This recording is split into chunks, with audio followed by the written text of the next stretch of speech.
రామచంద్రమూర్తికి ఓడో శంకర భగవానికి సురవైరి రావణాసురుని చెల్లెలలేను సురవైరి రావణాసురుని చెల్లెలలేను సురవైరి రావణాసురుని చెల్లెలలేను సురవైరి రావణాసురుని చెల్లెలలేను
ఏమనుకున్నావు?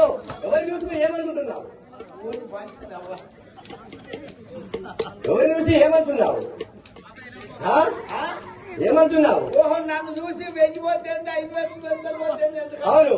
అమ్మ, నేను నిన్ను చూసి అనలేదు. మరి ఎవరు చూసి అంటున్నావు? నువ్వు నీ సంగతి ఒక 5 నిమిషాలు పక్క కూర్చోయినా నేను నిన్ను చూసి అనలేదు. మరి ఎవరు చూసి అన్నావు? ఈ ఊళ్ళో ఉన్నాడు శాలోళ్ళ తాత. ఆ శాలోళ్ళ తాత పేరు ఏం పేరు? శాలోళ్ళ తాత. ముసలోడు పడసోడు అయితే ఇబ్బంది. అయితే శాలోళ్ళ తాత 90 ఏళ్ళ పెద్ద మనిషి. 90 ఏళ్ళ పెద్ద మనిషి ఏం చేసిండు? శాలోళ్లకు 90 మీద ఇల్లు ఉంటాయి. వాళ్ళు ముఖం వేసే కాడింత దించుంటాయి. అయితే శాలోళ్ళ తాత టెక్కమని ముఖం నేర్తాడు. అప్పుడే ఆ సంవత్సరమే పెళ్ళైంది 16 ఏళ్ళ అమ్మాయి. పెళ్ళైన అమ్మాయిది వాళ్ళ అత్తన్నది కంటే బిడ్డ ఈ బర్రెను కొట్టుకపోయి బర్రెల పడవచ్చు రాపోయి అన్నది.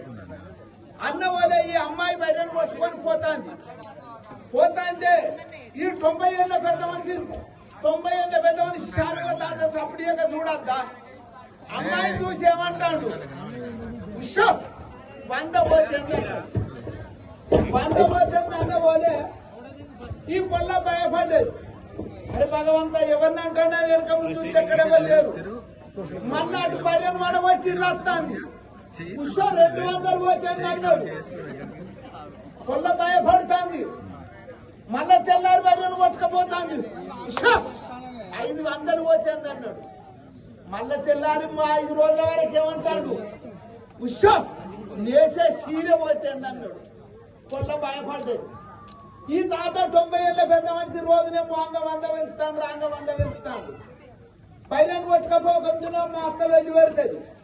బైరను కొట్టుకొస్తేనేమో ఈ తాతకి ఇట్లా అంటాడు, చెప్పుకుంటే మానం పోతుంది, చెప్పుకోకుంటే ప్రాణం మీదకి వస్తుంది అని చెప్పి ఆ 16 ఏళ్ళ అమ్మాయి భర్తతో అన్నది, అయ్యా నేను ఇలా బయటను కొట్టుకపోను 90 ఏళ్ళ పెద్ద మనిషి నా ఇజ్జత్ తీస్తాను అన్నది ఎందుకు భయపడతాను తాతని ఇంటి దాకా రమ్మని అన్నాడు ఈ అమ్మ బయటను కొట్టుకపోతే ఉషా నేసే చీర పోతే పట్టు చీర అన్నాడు అన్న వలే పొల్ల అన్న తాత రోజు వంద పెంచి నా ఇజ్జత్ ఎందుకు తీస్తావు 2 అడుగులు మా ఇంటికి రా మా అత్తమ్మ మందమరిపోయింది మా మామ మంచిరాలకు పోయింది నా మొగడు చెన్నూరు పోయింది నువ్వు ఇంటి దాకా రా తాత అన్నది 15 రోజులు పెయి కడుగని తాత అన్నాడు పెయి కడుక్కున్నాడు తెల్లదోతి కట్టుకున్నాడు తెల్లంగి తొడుక్కున్నాడు ఇంత పొంటుకు సొంగ చుట్టేసుకున్నాడు వచ్చిండు ఓ అమ్మ దీంత అగ్గయ్యవా అన్నాడు ఆ అమ్మాయి భయపడుకుంటే అగ్గి కొర్రాయి తెచ్చి చెయ్యబోతుంది అగ్గి కొర్రాయి పెట్టాను అవది రెక్కందుకున్నాడు రెక్కందుకున్న వాళ్ళు అయ్యగాడు ఎక్కడో లేడు అటుకు ఉన్నాడు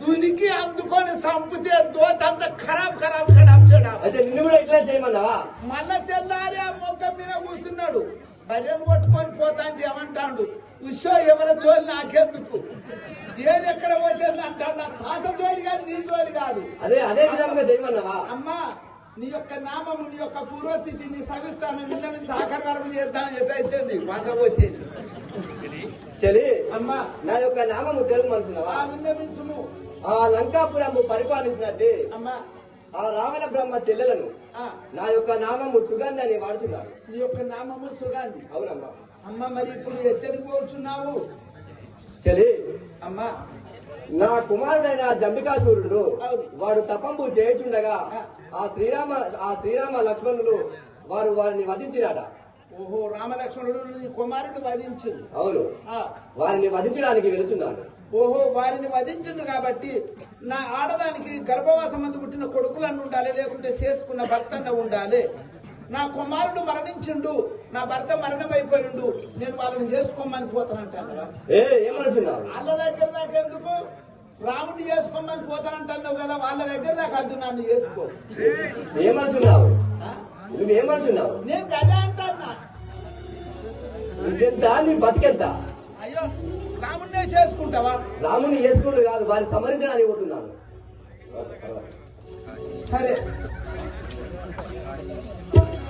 నేను ఈ వేషంలో పోయినా వారు నమ్మజాలను నమ్ముతారో నమ్మరు మంచి శృంగారమైన వేషం దాల్చుకొని వెళ్ళాను సరే పోతానంటావా అవును సరే పోవున్నా సుకుమారి నన్ను సుగంధారి అందురే సుకుమారి నన్ను సుగంధారి అందురే సుకుమారి నన్ను సుగంధారి అందురే సుకుమారి నన్ను సుగంధారి అందురే సుకుమారి నన్ను రామ లక్ష్మణులు ఎందులని వసించిరే రామ లక్ష్మణులు ఎందులని వసించిరే రామ లక్ష్మణులు శ్రీరామ లక్ష్మణులు ఎందులని వసించిరే శ్రీరామ లక్ష్మణులు ఎందులని వసించిరే